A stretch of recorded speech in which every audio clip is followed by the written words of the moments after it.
Today's stories include Phil Spencer promises future Xbox consoles. Avowed lets you pay $5 for 5 days early access this Friday. And Ubisoft Splinter Cell movie has been canceled. We'll have all this and more because this is Kinda Funny Games Daily.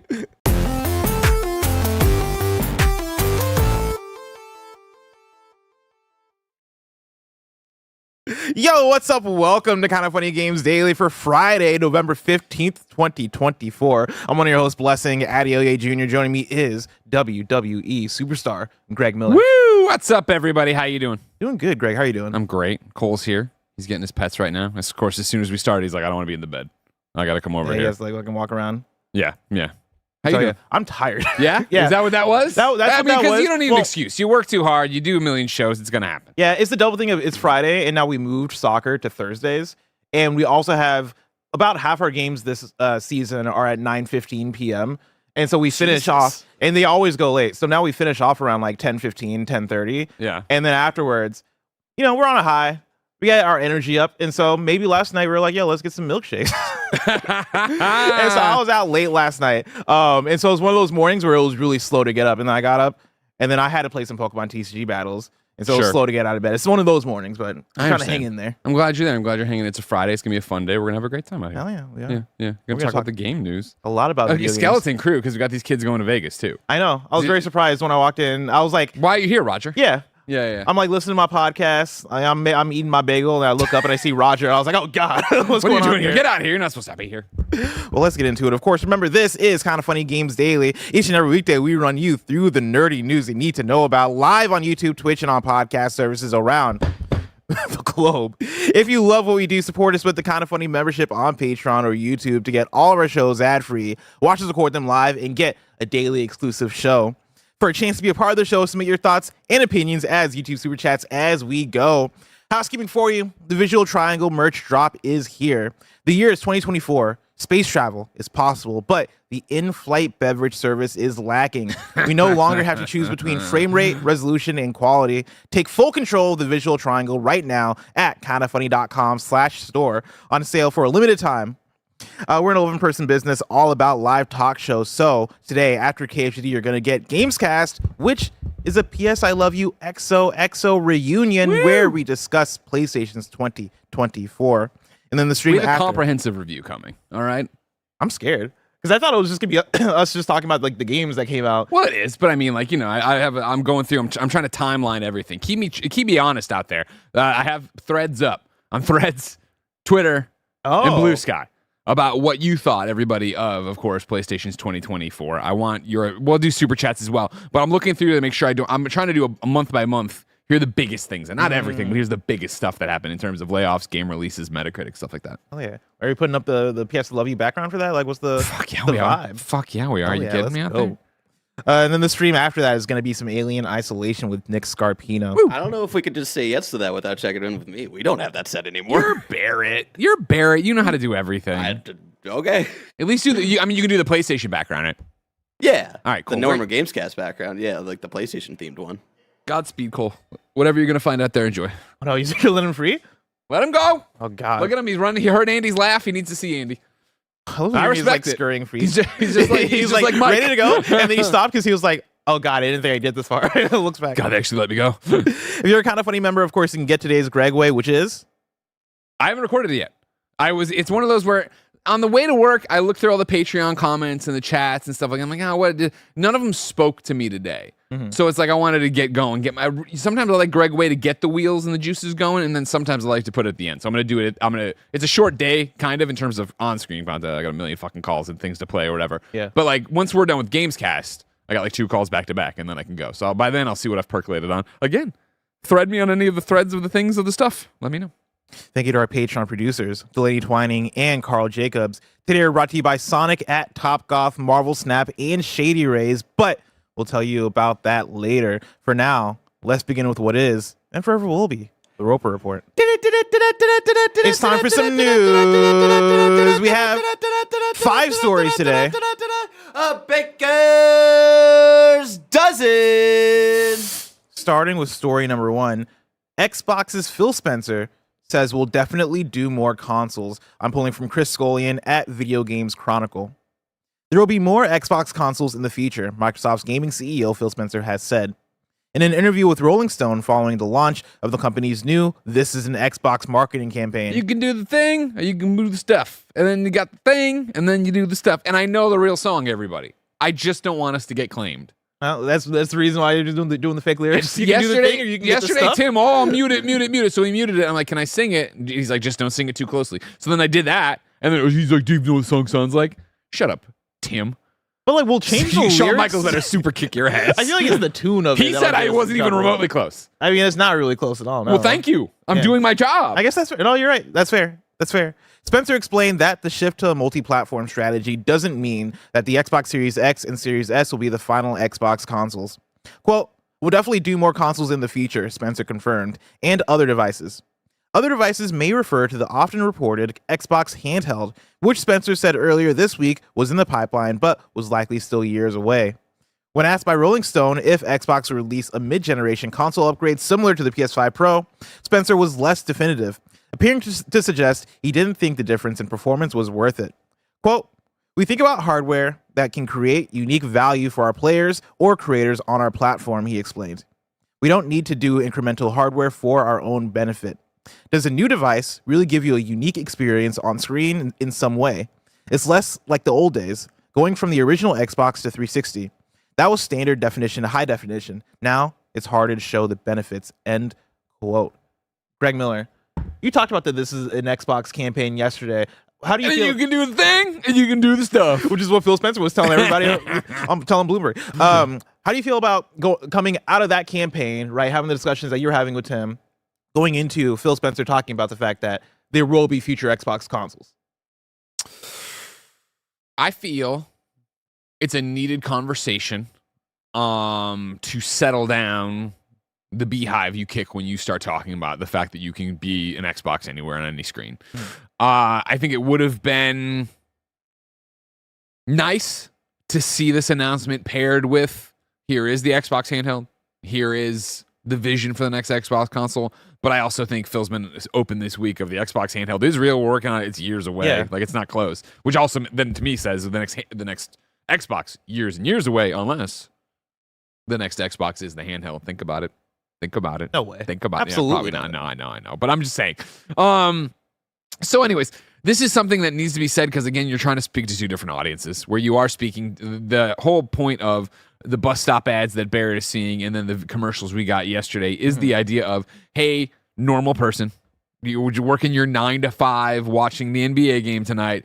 You could play all the great Xbox games or a whole bunch of different great Game Pass games right now on whatever screen you're watching this on, right? That's an important message to get out there. Then you do need to come to us, the console, hardcore, whatever you want to call it, mainstream video game player, and say, if you still want an Xbox, we are going to still make Xboxes.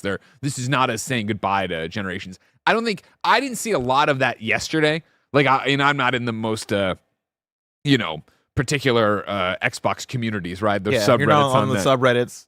So I didn't see a lot of that. I did see Paris, immediately share this when it got said because, of course, he is seeing that more on what his feeds are looking like. But I think most of us got that. I didn't see anybody of repute yesterday taking away the impression that Xbox is dead. over. We're not doing any more of the boxes. Yeah. Especially as Sarah Bond came out during, I believe it was the last big Xbox showcase, right, and said that we're working on the future of Xbox, and implied that that we're starting to get that rolling. Yeah. I got the vibe of, I don't even think it's years and years away. I think maybe by 2026 we're talking about the next Xbox console. Holy shit, you think so? Well, my theory is that I think they want to get ahead of PlayStation. Yeah, I think that'd be really smart. Yeah, they own Call of Duty, right? And I think having access to the biggest player on the block like that, as far as like third party, I think if you wanted to put out a new Xbox, have it come maybe possibly a year or two earlier than the next PlayStation, and have it be a thing of, hey, if you want to play Call of Duty in the highest fidelity way, boom, here's a box for you. It's the Xbox 5 or whatever you call it, right? Xbox. Maybe you just call it the Xbox. I don't think you just call it the Xbox though, because I think you still want to hammer in that we're still doing generations. I think generations are still important enough. I think if you call something, they the ones who didn't believe in generations anymore? Yeah, but nobody says things they believe in. That's true. Like PlayStation does the same thing, right? Like, so I think if you call something just the Xbox, I think that implies that this is what the feature is forever, right? Like we're just platform now. I think you're still gonna give it a cool name, the Xbox X0 or some shit. I don't know, but like We'll work on it. yeah, we'll work on it. We'll workshop. Yeah. But I think you still want to do that. And the thing I'll say about all this is that I've been very impressed with the way that Xbox has been messaging hardware and what their platform is. I know whenever we talk about like the top-down level, this is what Xbox is doing, this is what the strategy is, it always has to be in opposition with PlayStation and in comparison or whatever. Sure. This is one of those things where it's weird. I think Xbox does a way better job than PlayStation when it comes to messaging hardware and when it comes to taking future steps into something that I think is worthwhile for both them as a company and as an organization, and then also, for the audience. This is an Xbox thing, I think, is a genius marketing campaign. I didn't get to listen to you guys talk about it yesterday, but like we said it was a terrible. No, I'm kidding. Yeah. We were very pro it too, of course, because again, the audience they're trying to speak to, and it's again something we all know. You know this. I know this. If you listen to Games Daily, you know this. That of course, every screen is an Xbox, but trying to drive that home to everyone else as they get ready to go to Christmas, as they get ready to hopefully be excited for Indiana Jones or Avowed or whatever is going to be happening, Starfield even, the Game Pass library. Yeah, you got to get out and message that if that's going to be the future, which clearly they're saying it's going to be their future. And I think it's such strong messaging to go, hey, whatever screen you have, this is an Xbox. This is the way that we're thinking about it. That doesn't mean we're I think it's really powerful in the commercial when it's like, the screen you are watching this on is an Xbox. That's cool. That's a good way of being like, oh, yeah. 1,000%. So I think that's such strong messaging from their platform side. But then I think even to the hardware side, the part of this where Rolling Stone asks him about mid-generation console refreshes, right? So asking about an upgrade similar to the PS5 Pro. And Spencer's answer here saying, we think about hardware that can create unique value for players or creators on our platform. We don't need to do incremental hardware for our own benefit, right? And him kind of getting into the fact that people aren't really going to notice the difference, or at least the difference isn't big enough to where we feel like we need to make this an entire new console drop or whatever. I really like that, and I like it especially in opposition to my own personal feelings about the PS5 Pro, where we've had a PS5 Pro out in like the office area for people to check out and play. I messed with it for a little bit trying to play some Horizon Zero Dawn remake, and then probably 20 minutes in, I was like, I'm good. I don't need to play more of this. And then yesterday I was watching Barrett play some Star Wars Jedi Survivor, just looking over his shoulder, man, this game looks good, right? But in my time just watching the PS5 Pro get used, it's been such a, man, I don't understand. I am so not the customer for this, right? And I totally acknowledge it and shout out the people that this is for, right? The Tim Gettys of the world, visual fidelity. That is the number one thing. I want the best toy. I want the best looking thing. The people who really care. And what's this Blue Sky post? It's Bear's thoughts here, opinions. About, as you. Yeah, played around with the PS5 Pro at the office today, and honestly, the biggest pull for me is the size of the model, which is the same pull for the PS5 Slim, I guess. And that's my thing is, as I've been watching the PS5 Pro get played, as I've been playing and messing around with a little bit of the PS5 Pro, it was the immediate thought of $700 for what feels like such a minuscule jump, right? Might be a bigger jump in the eyes of if you're a big tech person. Might be a bigger jump in the eyes of if you really, really care about fidelity. Yeah. But I look back at the PS4 jump from PS4 to PS4 Pro and the features there as far as HDR, 4K, right? Maybe better fidelity, those things. Yeah. And I forget the exact percentage of PS4 players that made the jump from PS4 to PS4 Pro. I think it was 10%, 20%, somewhere around there. Kindoffunny.com/you're wrong. For me, with the PS5 Pro, I'd be shocked if the numbers are there for it to get it comparable to the PS4. I'm such in a place of, wow, I do not care about this thing. And I read these words from Phil Spencer and I'm like, yeah, this doesn't feel like a thing that you need to do. And I think they have their heads, I think their minds are in the right place as far as how they're treating at least their hardware, how they're treating their consoles right now. Yeah. Yeah, it's two opposing viewpoints on how to do this. To double on some of the things you're saying about the PlayStation 5 Pro, right? I'm obviously right there with you. I'm still Mr. PlayStation. That's what I play my stuff on. I love my trophies, et cetera, et cetera. From the moment the PlayStation 5 Pro has shown up and I've seen games on it or played stuff on it, I'm like, yeah, it looks better. But at no point have I gone, I got to take this home tonight. I got to disconnect my PlayStation and get all my stuff on here. And it's just not what none of that is.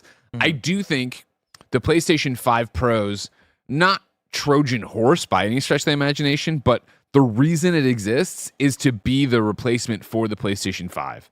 when your launch PlayStation 5 breaks, when GTA 6 drops and does have a crazy mode in there, that does look good, and maybe more than anything to extend this generation. A generation that for PlayStation has not been, holy shit, month after month, year after year, PlayStation's putting up banger after banger, right? Like the first party lineup in terms of true first party lineup has been sparse compared to what we got on PlayStation 4, especially at the end, which is a bit of the rose tinted glasses, right? Of like 1 month is Ghost, the next month is Last of Us Part 2. Holy shit, we're swimming in great games.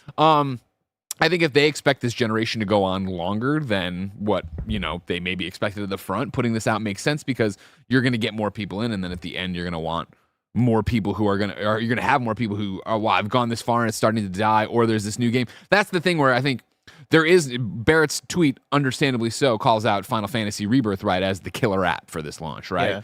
And I don't think PlayStation looked at this as, we need a killer app at launch, because they don't have one. Like, yeah, they have, Final Fantasy, but again, if you're listening to this, if you're interested in this console, haven't you probably already played that, right? They didn't even time it with Dragon Age's launch, and that was like the biggest new game that had a patch for it. This is future-proofing. This is putting something on the shelf to buy over time, and over time to have it be that a year from now there are a gajillion isn't right, but dozens of games that are launching with modes that are better on PlayStation 5 Pro. Do you think people are gonna, like, let's say somebody's PS5 breaks or somebody, like, they have to get a replacement PS5 or whatever.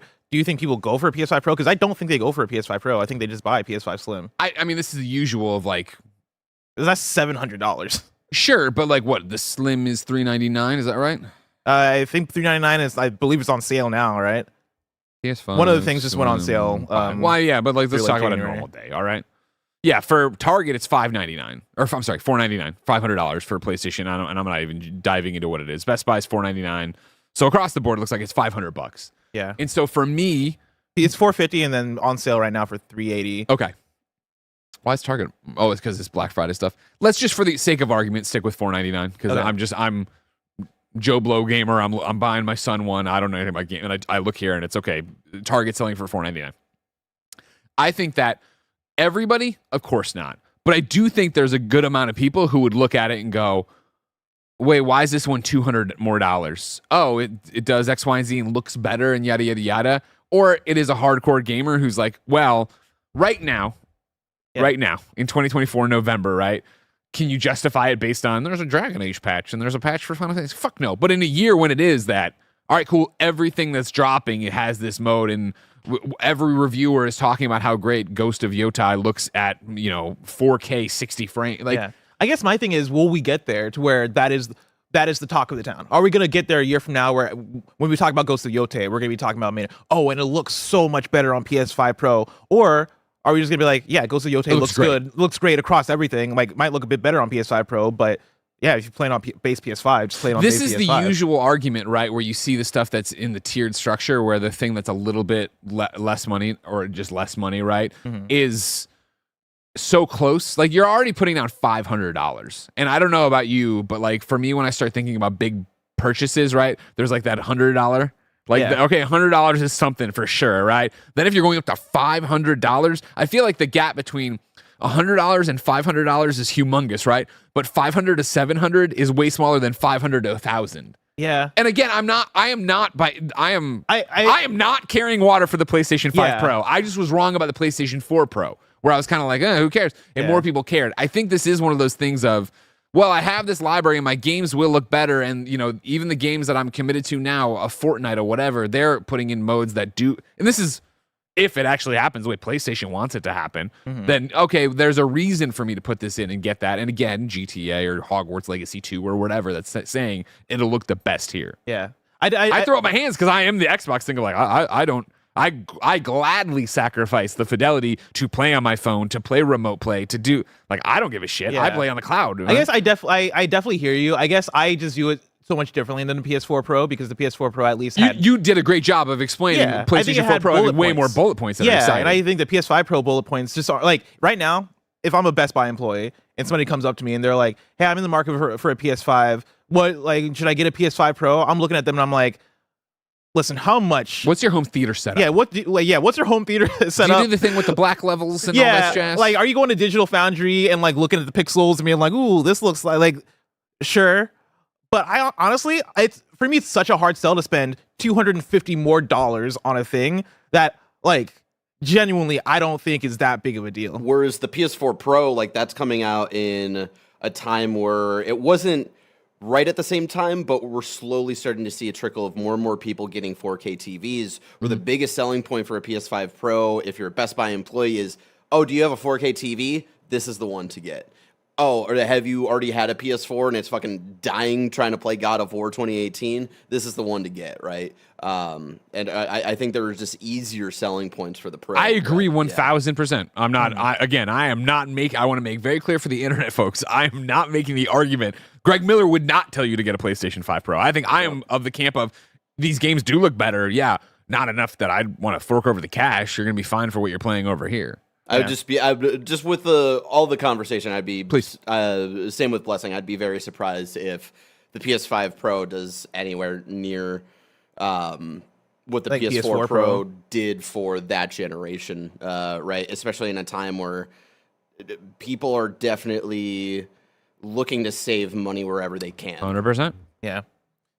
But yeah, all that said, like, I look at the statements from Phil Spencer, and like I find myself nodding my head the whole time of like, yeah, like I'm excited to see where we're at. Again, 2026, where my prediction is that we're gonna be talking about the next Xbox coming soon by then. I'm very fascinated with how they're treating the platform by the time we get around to it. Is the Xbox, like, if we get that staggered next gen release, is the next Xbox going to be the, all right, this is the strongest box out right now, and then the PS6 comes out, and it is like, you know, I think we're entering interesting times. Do you even think that? Because I think even though Phil's quotes here are about PlayStation 5 Pro and iterative stuff, I think you can apply it to the next Xbox as well. Quote, we think about hardware that can create unique value for our players or creators on our platform. We don't need to do incremental hardware for our own benefit. Does a new device really give you a unique experience on screen in some way? Mm-hmm. It's less like the old days. I don't think power is what wins the next generation. I don't think I agree with that. I think PS6 versus Xbox. What do we call it? What is Xbox? That? I think I said X0. X0, the X0, right? Like, I think Phil and team are like, what can we do that's unique versus PlayStation? And I don't think that is. Well, I'd hope it. I'd love it to be Switch, but like, I don't think it's like that or Joy-Con. I don't know what the experience is, what UI you're doing. I think what it is like what Xbox has already been building, right? It is like the connectivity between all your different things. It is Xbox Game Pass. If you can still try to keep that, you know, as thank you for bringing up the X0 parent. It is that. It is, you know, it is this ecosystem of Xbox, right? Yeah. I think they're trying to build that as much as possible, and I think that is the thing that will make them unique. I think the big thing, though, in the reality of it, as far as if we're going to still continue to treat this as a competition, right? PlayStation versus Xbox, which I think we're getting further and further from that. But if we're going to treat it that way, right? Like, it's still going to come down to library. Of course, it's still going to come down to first party games. That's why you're seeing the PlayStation 5 still sell like crazy, right? And keep up with where PS4 was at around this time of its life cycle. It's because you have the software to back it up. But hey, those dominoes might still be in the process, right? Hey, let's see what Indie does. Indie, Avowed. Story number 2, let's talk about Avowed. Avowed's $90 version will let you play the game 5 days early. Fucking hell. Pulled from the headline of yesterday's GAMESCAST. This is Jordan Midler at Video Games Chronicle. Avowed is the latest game to offer early access as part of a more expensive edition. For $90/£90, the premium edition of Avowed includes a skin pack, a digital art book, and the game's soundtrack. It also includes 5 days early access to the game, meaning premium edition players can start playing the game on February 13th, as opposed to February 18th, 2025. Many games in recent years have offered early access as a paid perk for buying a more expensive edition of a game. Microsoft's Starfield also offered this and offered a premium edition upgrade, which meant players who planned to play the game on Xbox Game Pass could pay a one-time fee to just receive the premium edition contents. Avowed, developed by Obsidian, will be released on Xbox and PC on February 18th. The game will be added to Game Pass on day 1. It was also announced that Avowed is releasing on Battle.net along with Xbox Series, Windows, Steam, and Game Pass. You down to pay $5 or however much money more to play the game 5 days $20, early? Right? Yeah, I would assume I assume this is a $70 $70 game if you're not playing on Game Pass, whatever. No, I would not do this. I'm very excited for Avowed. Excited might not be the right word. I'm very interested in Avowed. I think I'm gonna have a great time with Avowed. Everything we've seen, I think, has set my expectations correctly. I think it looks like a game I'm really gonna vibe with, but I do need to play it and see more before I be like, I'm all in, right? Yeah. And since I'm not all in, I wouldn't be like, yeah, I need this. And again, for me personally, this is the whole GAMESCAST yesterday. What's your line with good microtransactions versus bad microtransactions, right? Capitalism in games. I look at this one and I go, for me personally, okay, cool. There's the early access, which is nice. I always want to play the game as fast as I can, but digital art book, don't give a fuck about.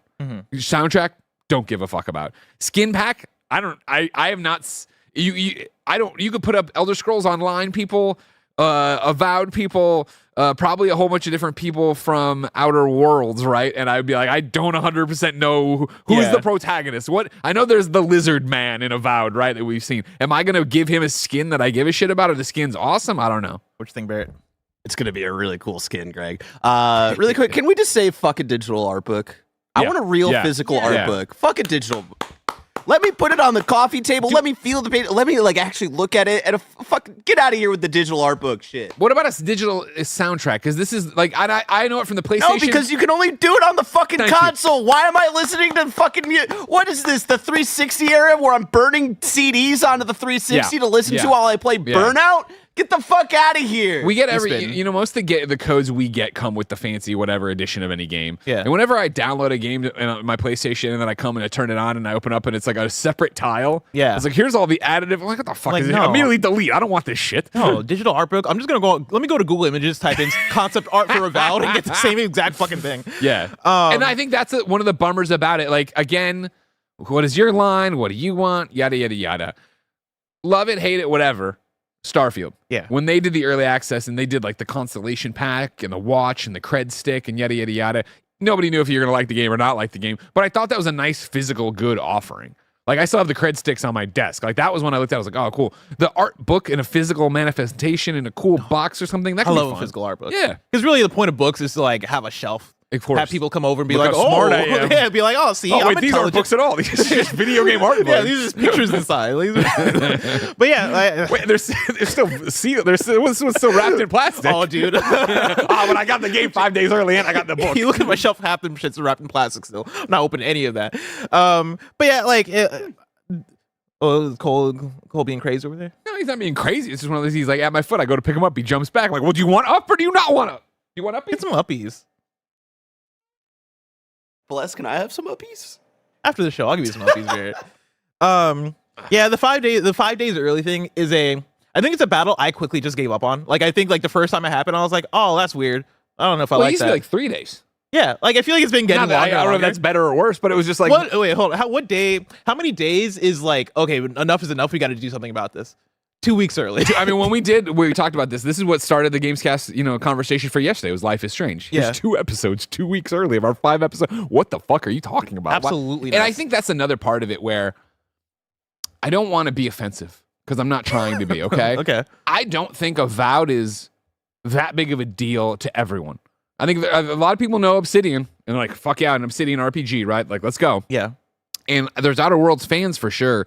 But I just don't feel like this would be the game I would lead with on this. Like, if I really For like giving it 5 days, or yeah, giving if I really wanted to do this and start trying this more, I mean, Indiana Jones, are they doing this with Indiana Jones? Like, Indiana Jones is an IP, right? That's a name. I feel like that's a bigger deal. This strikes me as one of those things where This like, is going to be the move for everybody, right? Well, I like, don't know if I'm going to say the move for everybody, but I think somebody high up, whether it's Phil, Sarah, or maybe just like a team of people high up on the marketing side, I think maybe had a meeting with like the leads, the developers, and were like, "Hey, this is an option for you." Like, I'm sure they told them. I doubt this was a conversation. Well, Hey, your game's on Game Pass. Congratulations. Yeah, well, we're going to let people pay for it 5 days early. All right, because I think a lot of the times it can come down to, hey, like, we're going to give you the choice as the lead of the studio. Like, studio leads still are business people to some extent, right? Like, you have to be able to sell your thing. You have to think about the numbers. Like, your job is still to sell things. That's not 100% going to be on the publisher, at least all the time, right? I could see a case where it is a meeting, a conference, like a call where they are like, hey, this is what we're doing for the fiscal year 2024. Hey, this is an option. If you want to take it, we think it's going to make you X amount of money more if you give the option to play the game 3-5 days early or whatever, because it seems like there is a trend of Xbox games in particular doing this, but it's not all of them. You think right? the studio heads have a choice in that matter? I think sometimes. I appreciate Barrett's looking for the backgrounds. He's like, "Is this it?" No, this was this. No, I know for a fact I don't have the PS I Love You one. Okay. No, I'm just clearing out a bunch of old. I'm trying to think stuff. too who I can text right now Yeah. and get on the phone. I think because I think it's a good can't conversation to imagine set. you understand that and not you. I can't imagine a studio head is given this. What time? I pull this that from would conversations give I've away. had with people about how I think we always have the assumption that publishers have 100% of the business decisions and all this shit, whereas like you would be surprised by how much say studio heads have in this. Not that it's like the studio heads are out here making the big business decisions, but I think a lot of the time, yeah, like the heads of the studio are the ones that are responsible for some of these decisions because they have to think like business people too, right? Like Neil Druckmann, I think gets to choose, hey, I want to make a Last of Us or an Uncharted, right? Which is going to be a major decision for a PlayStation title, but that's him still thinking about what's going to make Naughty Dog money and what's going to make PlayStation money as a result. I'm very excited to see who you're hitting Well, up. it's like this is one of my. This is like I'm like, hi, big question, live on the air right now. Tell me if this is no good. Can I call you live on the show and ask you questions about what a studio head can and can't say no to when it comes to a publisher? That doesn't seem like something you can talk about on a phone, unless we like blur their voice, make one of those like I mean, like anonymous callers. I'm gonna say generally, not in your specific experience. Lol. I mean, I feel like it. Who wants to flush their career away live onto camera? With them? I love that. Like, God, if we had Sean Layden's phone number, you think he would answer? I'm gonna DM Sean Layden. I'm trying to think. I feel like somebody in chat said call Tim Schafer. I feel like Tim Schafer. That's even worse. What are you guys talking about? Why would I call it? Hey, Tim, we're asking what what studio heads can say no to Xbox. And he's like, I am owned by Xbox. I'm not going to tell you what I can't. Like, we don't have to say to Xbox. We just say, like, in general, in theory, let's say to a publisher. Let's say to an owner. You know, like, how much say do you have in the business operations of your own studio? Sean Layden. I mean, I'm pretty sure he had a lot of say until they were finally owned by Xbox. Yeah, but I don't think it goes from, oh, you have a lot of say, and then you have zero say all of a sudden No, as a studio I know. head. Yeah. But Like, I still think that you have, like, you definitely have input as far as, like, how we go about monetizing your product. You just have another party that has a lot of input as well, too. Yeah, Greg's typing away. We're gonna move on to the next story. Let me bring in some super chats. yeah, go for super chats. I don't. It turns out you can also I don't. toss I don't know if it's always been this way or not. But Sean Layden, it does not follow me, so I can't DM him. So I just tweeted at him. Can I call you on the show? Let's do a couple of super chats. The Portland Kevin writes in and says, "Happy 20th birthday to Metroid Prime 2. It felt just as good as Prime 1, but with better and more epic boss fights. Give us a remaster, damn it." RZ Jones 18 writes in and says, I had a question. Do you guys consider DLC to be part of the Game of the Year conversation? I know Shadow of the Erdtree will be considered, but would that be a full game or still qualify as Elden Ring? I think every company does it different, right? Every outlet does it different. Like every award show is going to do it differently. I think we're starting to move toward the place where DLC, I think, can be considered standalone, especially if you're like an exceptional piece of DLC. Like last year, Cyberpunk Phantom Liberty got, I think, a lot of shout outs as far as Game of the Year conversation. And it was our number 5, I believe, on our top 10 list last year. Yeah, like the way I view it is none of this is religion, right? Like none of this is like has a hard set of rules, but also, you know, like Cyberpunk Phantom Liberty, I forget how many hours I put into that, but I'm pretty sure I put in more hours into that than I put into a lot of full video games. Shadow of the Erdtree, I played 30 hours of that, 30 something hours, which is more than I can say about a lot of games I played this year, right? Like I think a lot of DLC are coming and expansions are hitting with the level of a full-sized game, and I think that's worth celebrating and shouting out. Yeah, like kind of similar but different conversation. Persona 5 Royal, right? Like that was still my game of the year of 2020, even though most of it was the original Persona 5, but the new content, which was like 30 hours, was like longer than any other game I had played that year, maybe besides Final Fantasy 7. So yeah, like it's funny. We actually just had a conversation about this for our personal game of the year, and I'm of the mindset if a game has new content for the year that people feel like you feel passionate about, I think it should be eligible. Like if Fortnite has a fucking new season that it's a banger and Mike wants to put it on his top 10 list to like send in as his vote, like, yeah, like I think that's a fair argument to have. We had Cyberpunk the expansion standalone as its own piece of content for our top 10 last year. Shadow of the Erdtree, I think, is eligible as its own kind of piece of content this year. And people in the chat saying only games should be eligible for the top 10. I'm sorry, I didn't realize Shadow of the Erdtree wasn't a video game. Yeah. They're getting hung up. I'm sorry, and I'm joining late. I'm sure, and I heard you talk about the meeting, so it's that. If it came out this year and it's a game, it's a game. And I don't think anybody would be like, game of the year is Elden Ring, and we wouldn't say Shadow of the Erdtree. You'd explain what you're talking about. Yeah.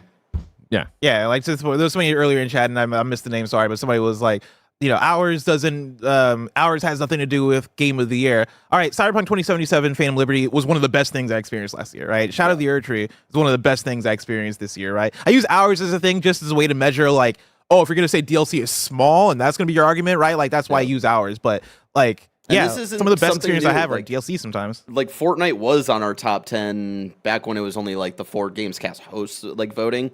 I think back in, like, 2020, and so, like, and I think there was a solid argument for, like, the season that came out. I think that was, like, the big Avengers year and stuff like that. So I think, like, there are arguments to be made. So, yeah. I do draw the line of, like, if it didn't come out this year, no. Like, if an early access came out this year, yeah, sure. I got one more from Mike the Meme, who writes in and says, "Here's a love and hate taxes. Bless, your cut is fire along with your bomber jacket. You're the goat of KFGD. And Greg, I didn't like Ghostbusters. You deserve sweet chin music." Thank you, Mike the Meme. I mean, is he wrong? I mean, on some of it, yeah. I mean, well, no, because he didn't like Ghostbusters. Okay. Do I deserve sweet chin music? Yeah.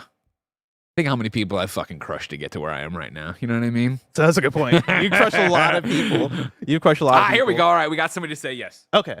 Wait, do you want to do it now, or I can go throw it a break? Oh, sure. Go to break. Let me throw it a break. Of course, patreon.com/kindafunny is where you can go to get the Kinda Funny membership, along with youtube.com/kindafunnygames. And the Kinda Funny membership allows you to get shows ad-free. Speaking of ads, let us tell you about our sponsors.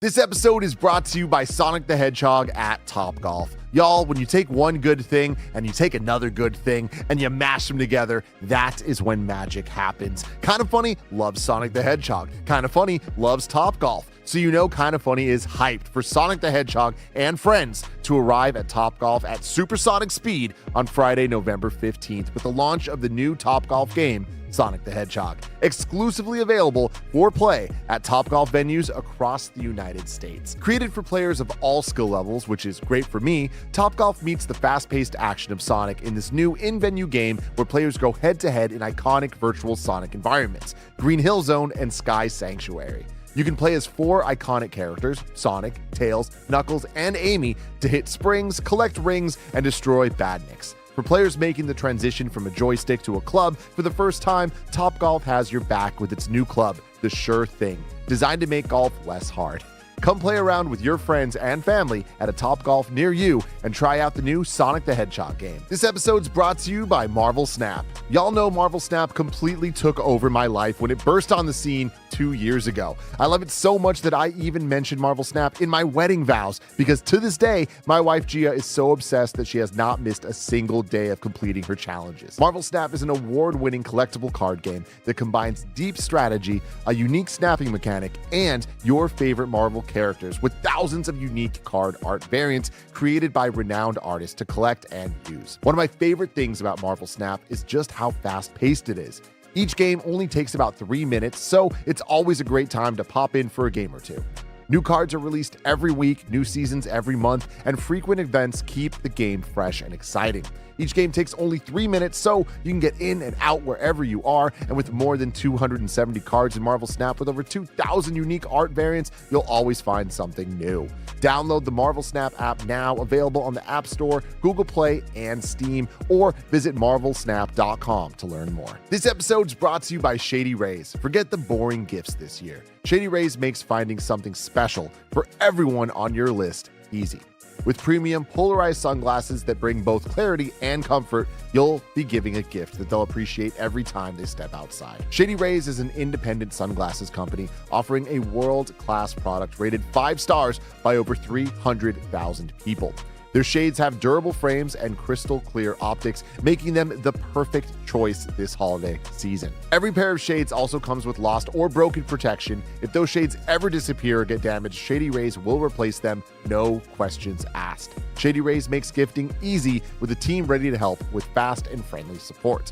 So, give the gift of quality, style, and worry-free wear this season with Shady Rays. Treat yourself or someone special. Go to shadyrays.com and use code KINDAFUNNY for 40% off 2 or more shades. Try for yourself the shades rated 5 stars by over 300,000 people. Shadyrays.com, code KINDAFUNNY. And we're back. And I still don't know who Greg's about to call. Hello? Hello. Hello. Is this David Brevik, legendary video game developer, creator of Diablo, and of course, founder of Skystone Games? It is. Hey, David, how are you? Thanks for taking my phone call. Sure. Okay. I'm great. How are you having a good one? Are you good? I haven't caught up with you on the phone in a while. We exchanged the occasional text message, but it's good to hear your voice. I'm glad. Is everything going good is everything going good at Skystone? Yeah. Okay, great. We're excited to see what you guys have up your sleeve. Obviously, quite the pedigree, like I said. Creator of Diablo, you've made a few games here or there. More importantly, of course, Marvel Heroes, never forget. But for now, David, here's my question. You've worked at Blizzard, you've worked at Gazillion, you've worked throughout the video game industry, and of course, more importantly, probably for this conversation, you talk to developers in a way they wouldn't talk to us. So Sure. The question we have right now stems from Avowed doing this $90 version that'll let you play the game 5 days early. In your experience, is that a decision that would come down on high from, in this case, Xbox, but we can just say publisher, or would studio heads be like, we want to do this and we need to make this happen? In my experience, it's both. Okay.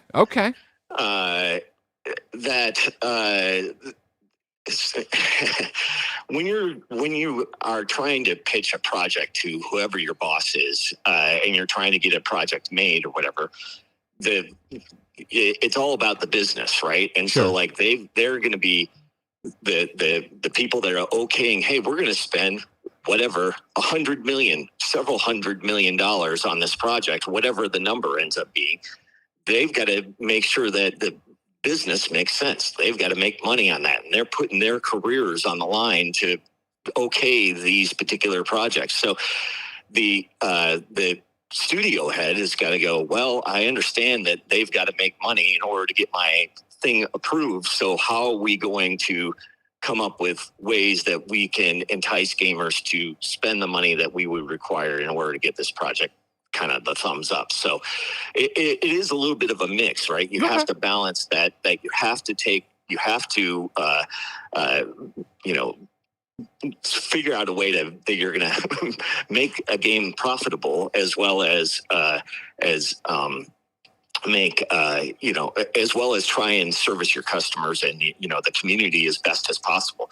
You don't want to try and nickel and dime everybody to death or anything like that. So like, what's of real value? What are things that we could do that we think that people will respond positively to, but will also ensure us that we have a better chance at profitability?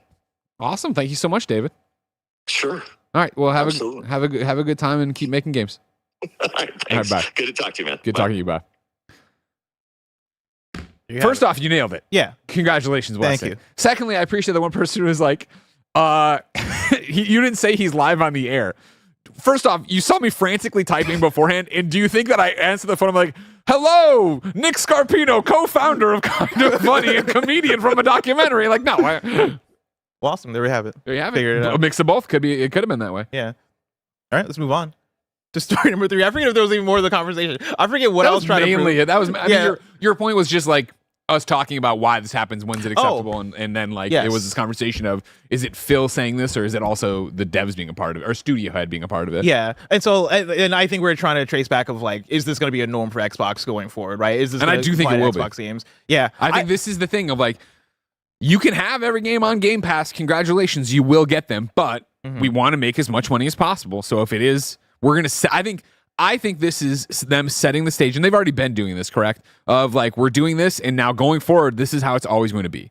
And that's why I think it's a weird one for Avowed, but if it's just the norm, which it will be in a year, then nobody's going to bat an eyelash. And I guess that's where I separate, where I think this is a push internally from Xbox, but I don't think they're making everybody do it. I think if any of the studios are like, no, we really don't want to do this, I think they're not going to do it. Pizza bet. All right. So how do we figure this out? Like a year from now, we count. I just think every Xbox exclusive from here on out is going to do this. Oh, so really? If so the next... post Avowed, if we get a non-early access pre-order option, you know what I mean? Like, okay, then I'll get the pizza. Yeah, exactly. And then we'll stamp it at by the end of 2025. I'll say if every Xbox exclusive of 2025 gets an early access pre-order thing, song keeps going. Yeah. Then I'll get you the pizza. Perfect. Love it. Perfect. Story number 3.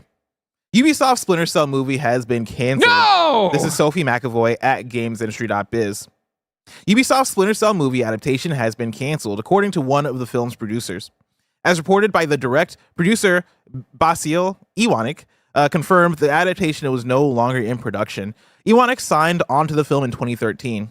Quote, "The movie would have been awesome. We just couldn't get it right script-wise, budget-wise," he said. "But it was going to be great. We had a million different versions of it, but it was going to be hardcore and awesome. That's one of the ones that got away, which is really sad." Which is really sad. Ubisoft Splinter Cell film has been in production limbo since it was announced in 2012. Variety later reported that Tom Hardy was to be cast as Sam Fisher. In 2014, Doug Liman of Edge of Tomorrow was attached to direct, but since then there has been no word on his production status. While the film adaptation may be canceled, an anime series is currently in production at Netflix, set to premiere sometime in 2025. Barrett Courtney from the Ones and Twos. What's up? We had way too many different versions of this, way too many cooks in the kitchen on what this movie was going to be, but it was going to be great. It was going to be great. It was going to be fantastic. You crushed it. Tom Hardy has been casted for a decade to be in this thing. I mean, with the success of Venom, you know what I mean? Oh, okay, don't do Tom Hardy like that. That man was Bane. The fire rises. Do you think this ever happens? Like, I mean, I guess, do you think we ever get this spun up again for Splinter Cell? Because I feel like a Splinter Cell movie could be good. I do think you do. I just don't think it's under Ubisoft. I think Ubisoft's. I mean, you don't have to throw up the stock. You don't have to do anything like that. I just don't think it's gonna. I don't think Ubisoft, as we know, it's long for this world. I don't think anything's not. I don't. You know what I mean? All right, let's check in. So when you say Ubisoft, like not under Ubisoft, are you saying that Ubisoft is gonna go? What's up, everybody? Welcome to your favorite financial segment in a video game show. Here comes the money with Greg Miller, where we check in on Ubisoft stock. Right now, we're trading at $2.80. You remember, I bought it for $5.33, and I encouraged you to do it as well. If you remember, what was it? Let me look at the thing. How long ago did you pay for the stock? A long time ago, yeah. It's been down for a while. It's been down for a very long time. But again, the number one rule of Greg's sound financial advice is that buy low, sell high. So this might be the time to buy. Because remember, when the rumors of the takeover happened, it spiked. Mm-hmm. It jumped all the way up to $3. So like I wouldn't have made any money. I still would have lost a lot of money. But you could have if you bought around here. Because we're in the basement. Can't go much lower. You know what I mean? Don't. It's Ubisoft. Don't test them. They'll find a way. October 3rd, we jumped. Oh, no, hold on. October 4th, we jumped up to $3.02. All right. Remember, for audio listeners, this is not real financial advice. I mean, so do you think the Ubisoft name goes away? I think they get bought. That's where I'm at. I think Ubisoft still exists as an organization, but I think like PlayStation or somebody, maybe Disney, I don't know, somebody buys them. I think they still exist, though. See, I think that could easily happen, yeah. Thank you, Barrett. That could easily happen where you keep the sub-brand, but also I could easily see it gets bought in. What's the Ubisoft brand worth to us? Especially if we're That's Disney. Fair. If we're Disney, it's not like we need the Marvel logo in front of, you know what I mean? If like you're Disney, what do you rebrand them as? Just Disney games? Yeah, you're just putting in your game portfolio. Yeah, right. Now we just have Assassin's Creed. Yeah, Mickey. I guess that's fair. That's sad to me, though. Templars. But it's like you're right. Like it's like not. I think the other example would be a THQ, where THQ went away and then they brought back the name, and it's like, what's the point? Well, and then they got. Don't get me started on THQ coming back. the name. THQ is just when your name is so bad that you buy something and you're like, this dead husk of a company is a better name. I'm going to put that skin on for a second. Yeah. Oh, no, it's not. Well, we'll become the Embracer Group. Nothing bad can happen for us. Golly. So anyways, I do think you eventually get a Splinter Cell movie. I just don't think it'll be with the Guillemot family running it anymore. I can vibe with that. I agree with that. Story number 4. Do you think you ever see this Netflix thing? The anime, yeah. Okay. Oh, for sure, yeah. And that seems like it's like actively in production. It was announced at the like Netflix Geek Tour or whatever, like a year or so ago, with like a bunch of other stuff. And some of that stuff's already come Tomb out. Raider, did you watch it? No. Well, I was more so talking about the Ubisoft stuff, like Captain okay. Laserhawk or whatever the fuck. Yeah. Like the I Audi believe thing. Yeah. that came out. Yeah, Didn't yeah. watch that either. Yeah. But I think these things are actually happening. Yeah. But also, like, how many people are gonna watch the Splinter Cell anime? Yeah. Probably some people, of course. Like a lot of people like anime and a lot of people like Splinter Cell. But Chad, have you watched the Tomb Raider one? Jen and I saw it a few not nights ago, weeks ago now, and it was like, oh. And then we were in that thing where there's like nothing to watch. We're like, all right, put this on. We put it on for like 5 minutes, and we're like, okay, no, we're done. like, no, we're good. We're good. Sorry, I wish I could help you, Captain Carter. I think but the bigger can't. question is because isn't there a Watch Dogs movie in production? The bigger question, that's wrapped. oh, it's wrapped. That was the thing. Oh, that you're was right. that was a headline for us. Yeah. So we do see that at some point. I guess next year. Or do we? They're like it's finished, but it's They shit. Batgirl it. They're just like, this ain't it. Yeah. But again, I think these are the things that are going to lead to Ubisoft just being like, we got to get out of Like, this. we can't do gotta. this Who anymore. wants this? Who wants to buy us? And Embracer Group's like, we'd love to buy you and take your name. And that would be the thing. God, I hope it's Embracer not Group buys them and they're like, now we're Ubisoft. Out of all- they keep putting skin on. They're like, now we're Ubisoft. Ubisoft Nordic? No, that's gross. I really hope it's not. I hope it like if anybody buys them, I'm trying to think of like a good fit because I do think Disney could actually be a really good fit for Ubisoft. Why? I don't know.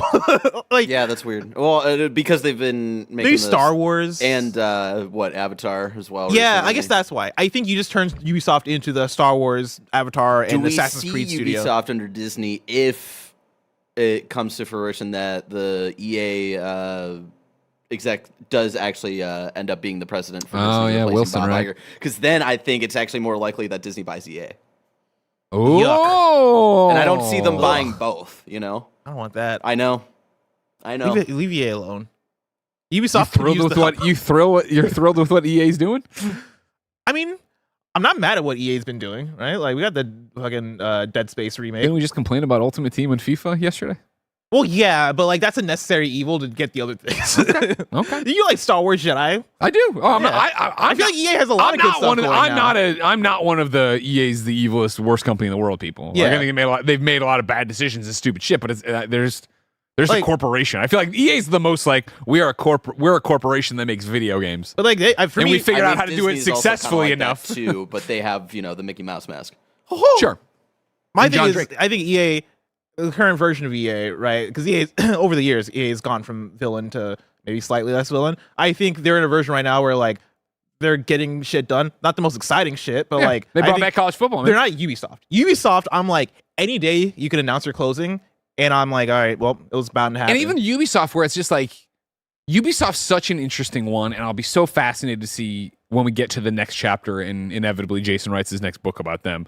Because it is just that thing where when Vivendi was trying to take them over and Yves Guillemot was like sounding the klaxons like we got to stop this and and they figured out what a Ubisoft game should be. Dude, and they found success and we all loved them. Yeah. And then it was like felt like overnight everybody's like, oh, now we're sick of you. Yeah. We're sick of what you're doing. was- And they're like, but we're too far gone. We only know how to make this now. it was the definition of locking in, and I don't. This is probably a bigger discussion of. I think we need more time to break it down. But yeah, it was.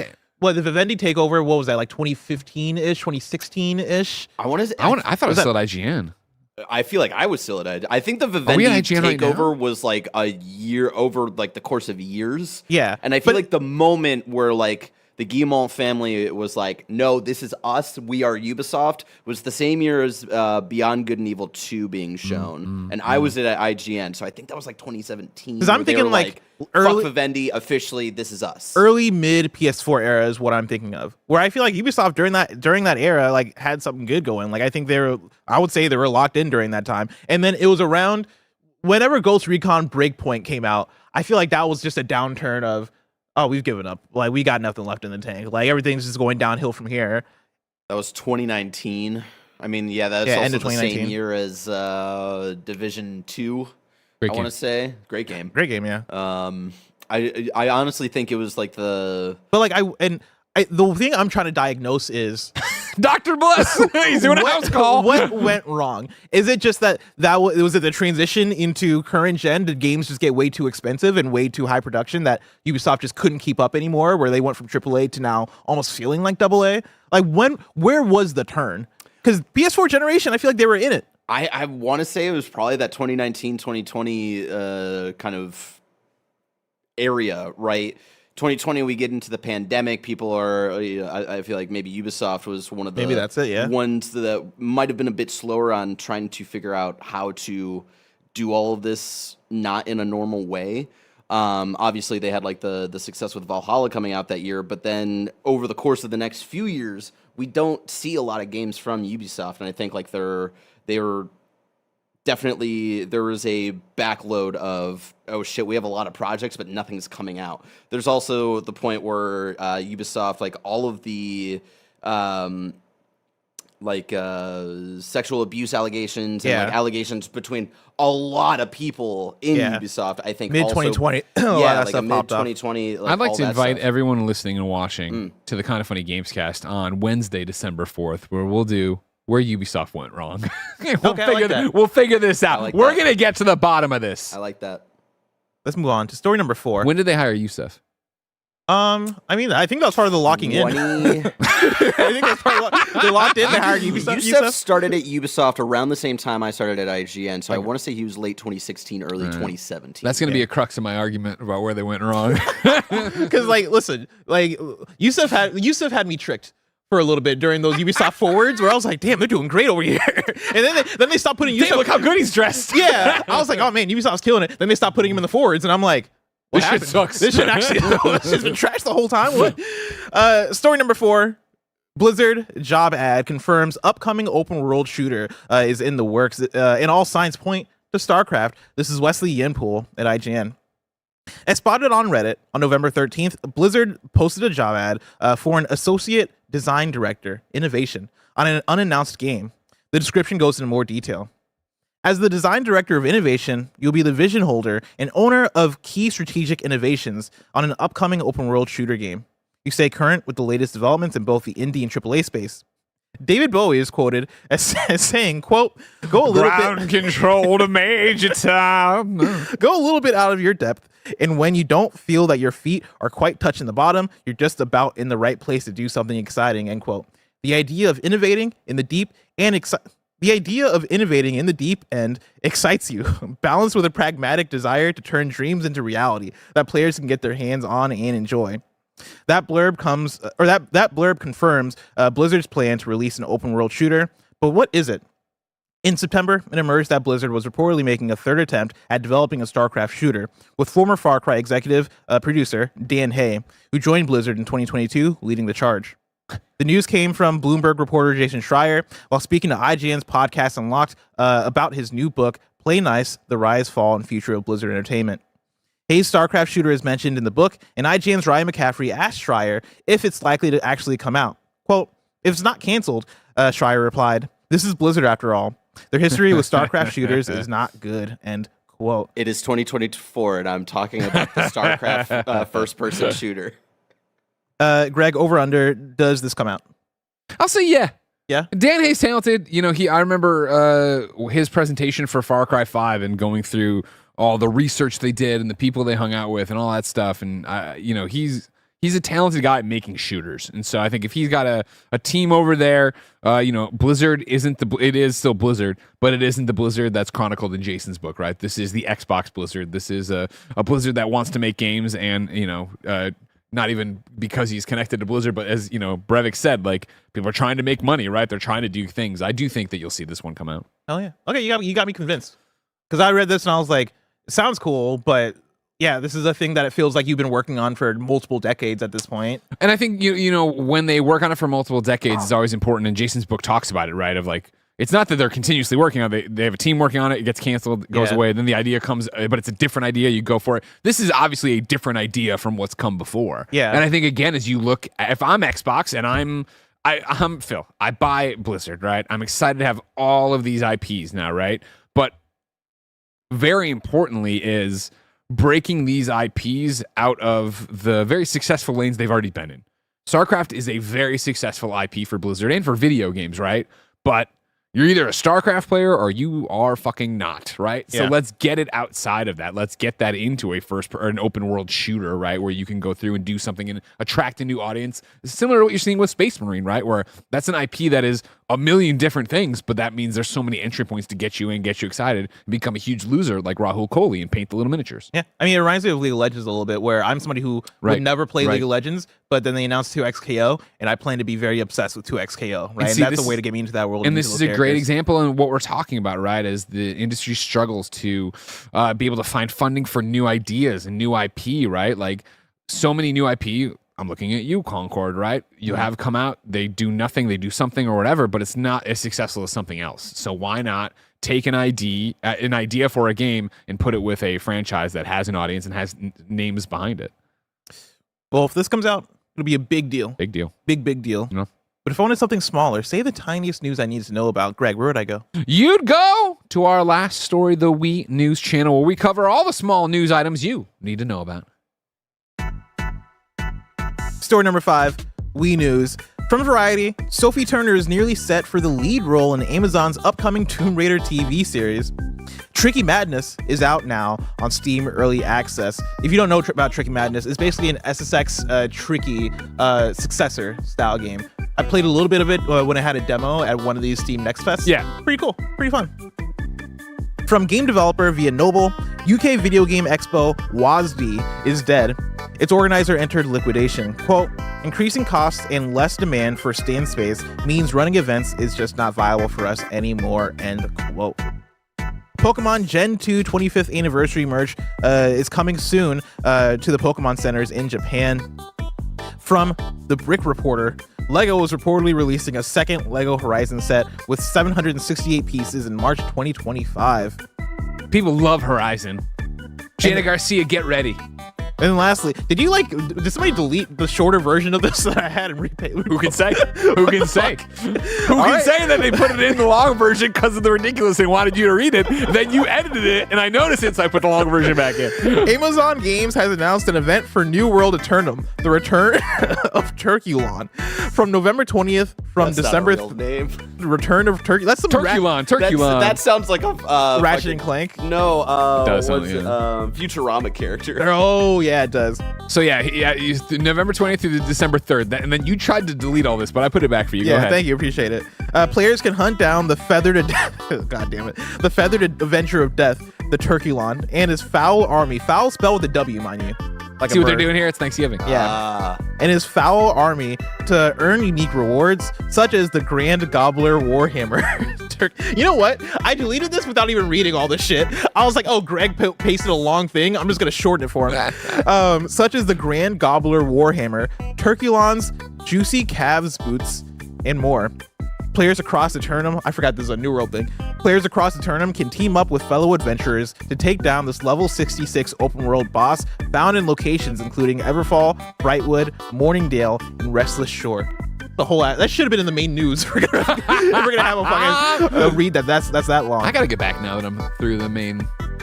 Now that I'm done. Did you ever even boot up New World Eternum? Yeah, me and Joey did a whole stream with it. Oh, really? Loved it, but it's just like it was Dragon Age time. It launched the day we got Dragon Age. And that's I got a few other things to knock out for next week, but then I'll be back. It for Weenus. So is it like, I know you talked about this during a preview. Please. During Summer Game Fest. Yeah.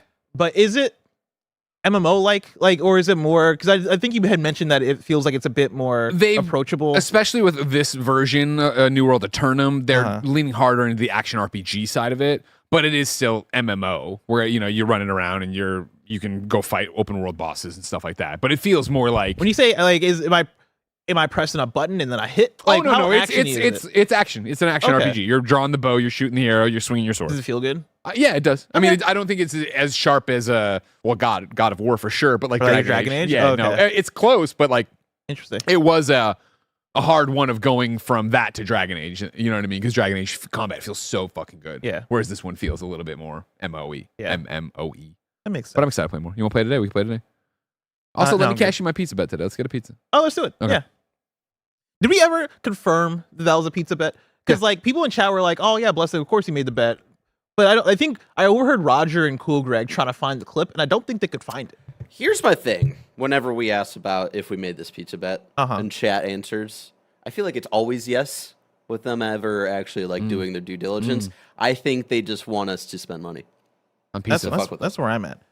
Because I don't even remember what the bet was, if I'm being honest. It was about Concord coming back. Oh, no, that was for sure a real thing. Was it? Yeah, the problem is we talk about Concord every show, so it's impossible to figure out where we did it. You know what, that's fair. It was one of those ones where I was like, maybe I wasn't on that episode, because I feel like it happened with... no, I definitely remember this one. Yeah, okay. All right, you'll get your pizza. Tim's a coward. He'd never do pizza. Now, that's also confirming my theory. Where do you want your pizza from? I mean, I would say Toto's, right? Toto's? Oh, yeah. Let's do but it. if you want to, what do you want to your Target Pizza Hut pizza? No. I'm just trying to figure out, because I'm like, we get Toto's, get that pepperoni. Fucking... That's what I'm talking about. Let's turn the pepperoni all the way up. Also, have that thing drowning in pepperoni. No, don't do that. Like that time Joey ordered 3 times the pepperoni. It was too much. It was disgusting. Yeah, that was way too much. It's grown on me. Jesus Christ, bless it. You're a sicko. Super chats real quick. CJ Splitson writes in and says, thoughts on Druckmann saying his game's been in development since 2020. It's up to Sony. It's up to Sony to announce it. I think Inc. I'm reading verbatim. Inc. I think Inc. It may be closer than we thought. Oh, so I think it may be closer than we thought is what he's saying. Yeah, it's always tough. And I've seen the breakout quotes. I haven't seen it in context. Like whenever somebody talks about their game and how it's been, what does that mean? Has it been an active development since 2020, or was it a whiteboard that had a bunch of ideas or a story outline that him and Hallie worked on? I gotta imagine like super early / conceptual stage in 2020, right? Because that's when he put out Last of Us. Yeah. 2. Yeah. So I don't know. Yeah, I mean, it could be closer than we think for sure, but we'll see. I mean, you would not imagine 4 years in development at this point. Like, hopefully it's in the next couple years. I'm going to say 2026, the year that we get the new Xbox. CJ Clarkson says, I think Greg knows about the next Naughty Dog game and can't talk about it. Here's what I know. I know nothing official from Naughty Dog. I have heard scuttlebutt behind the scenes from other industry people, one person, about what the game is about. But I don't know if that's true, so I would never say anything about that. But I have no information from anybody of consequence. Barrett, do you know something, Barrett? What do you know? Tell me, what is it? He's giving me a look. Greg's also drinking. Maybe we all know what it is. Here's what I'm saying. Game seems further along. One of the things you do later in the game, voice acting. What's Barrett always talking about trying to do? Voice acting. Boom. Barrett is the star of the next Naughty Dog game. I mean, it sounds like they're making an anime game then, because I know Barrett's been working on the anime voices. Confirm nor deny if what's the Naughty Dog? If they are working on the next Knack game, I can't confirm nor deny it. Whoa. He slipped and said Rocksteady though. Do you think? Yeah, do you think he's doing something for Rocksteady? You working for Rocksteady? Confirm nor deny that Rocksteady is making the next Blinks the Time Cat game. Casper says, birthday tax. Hope you guys have a great weekend. Thank you so much, Casper. Shasale writes in and says, Venom 3 made $400 million on a budget of excuse me, on a budget of $120 million. Very successful. Shut up. It's an affront to cinema. I mean, I was gonna throw shade at Ghostbusters. I don't have it in me. I appreciate that. I don't have it in me. Just know you're wrong. Well, no, not because I'm wrong. Just because I don't want to start a fight. Barrett, put up the scoreboard. How many Ghostbuster movies do we have, and how many Venom movies do we have? Thank you. I rest my case. I feel like we might be competitive in this case. Like, are we counting movies that Venom is in? Because he's been in. No, we're not. Then we're talking about Spider-Man 3, Tobey Maguire. You know? DJ Akobio says, Avowed feels doomed. Are they keeping the game in a busy window to encourage $90 spend? Why are they hesitant of a January release? DJ, I think you're getting into conspiracy theory territory. I'm not gonna lie. It's one of those where they moved it once and then it's like, shit, now it's getting crowded there too. Fuck. Like, do we move it? I wish they'd move it again. But I think they move it again, and guess what? It's gonna be crowded again. Yeah, that's just what video games are now. Were we talking about Avowed? Yeah. I'd love it in January. I'd love it now. And I don't think I'd love it if they were like, you know what, Indiana Jones needs more time. Kick him back the line. I think a lot of bigger places might be trepidatious of January, just because that is right after the holidays and a lot of big spending, and people are kind of resetting their pocketbooks. You know. Lightning Black writes in and says, the point of PS5 Pro is PSSR. FSR has some issues. Please, blessing. Sorry, pisser. Thank you. My thing with PSSR is that I don't think it's that sexy of a bullet point. I think in theory, like, it's cool, and I'm probably in action also. I think it's cool, right? Like, I've seen all the DLSS stuff that Andy shows off when it comes to NVIDIA, and that stuff always does look incredible when he shows me like the before and afters. I think the thing with PSSR though is like, I don't know. Like, it's hard to put that on a box and be like, see, like, you got to get a PS5 Pro, PlayStation owners, because we got AI upscaling. I think maybe by the time we get to next gen, that stuff might be a bit more easily sellable because we've been far enough into it, and maybe you have more concrete examples that you can show people and go, hey, this is how much better it looks. Right now, like, and when I compare it to the PS4 Pro, I think people knew for the most part what HDR was. People knew for the most part what 4K was. People had TVs that ran 4K. They were looking for reasons to want to get juice out of that 4K, and their PS4s weren't doing it. And so PS4 Pro, I think, actually had like an actual feature there that felt worthwhile when you see it on the box. You'd want. Tangible, thank you. Yeah. PSSR, cool, awesome. Like, don't get me wrong, I think that's great. But just as far as bullet points on a box, like, doesn't speak to me as much. And then I got one more. I'm gonna pull from. I got two more. I got one from Garrett that says, for Blessing, have you seen the collab with Sonic Cross Igloo? Yes, the cooler company. They have some sick drinkware for pretty cheap. Just wanted to throw it in an FYI. For Greg, please keep tearing into the grifters. Love you guys. And then, no, I've not seen the igloo thing. Barrett's got a, ooh. Hold on. Oh, this is like a... This is hot. This is like the animation stuff that we like. Yeah, that's a really good style on that on that bottle, on that water bottle. Show me the cooler. Yeah, hold on. I'm not in the market for a cooler. Sure. Oh man, it's cool though. That is a nice cooler. This is one of those ones where I wish Kevin was here because I feel like I could convince Kevin to buy one for the office. Oh. But I don't think I can convince Greg to spend $45. But like I think Kevin would secretly swipe the card for me. He would secretly swipe the card. This one's cool. Kevin also, can secretly do anything. Yeah, I know. Yeah. No, that's not true. Well, he's got secrets for sure. Yeah, he's got secrets. I feel like you could rock this one, Bless. That one's hot. I like that. I like that a lot. One more super chat for you from Zaxxon Galaxian. I still feel weird about all these discussions about the next gen consoles. I still feel weird about all these discussions about the next gen consoles is really forced. We've gotten used to these 7-year-ish cycles, but the first 3 to 4 years of this gen was eaten by the pandemic. This gen should be extended. All right. Now it's time for kindoffunny.com/you're wrong, where you write in and let us know what we got wrong as we got it wrong, so we can correct it for those watching later on YouTube and listening later on podcast services around the globe. A lot of these are for yesterday, but Bander SN writes in and says, Indiana Jones does indeed have paid early access. You can get the game early through an Xbox over PlayStation players. Look at that. You played me. That's good. You played me, Bander SN. And then Brad says, there is a physical edition of Avowed Premium Edition that is being released with a really cool steelbook and a physical map and a letter from the devs. I think it went ignored. Does it have a physical art book? Or is it digital? And that is it. kindoffunny.com/you're wrong. I do have breaking news. What's up? I put this into assets. Can we watch this? This is literally all of Blessing's things attached into one. The hottest console upgrade is here. This is Pizza Hut reveals a 3D printable device that uses the PlayStation 5's heat to keep pizza warm.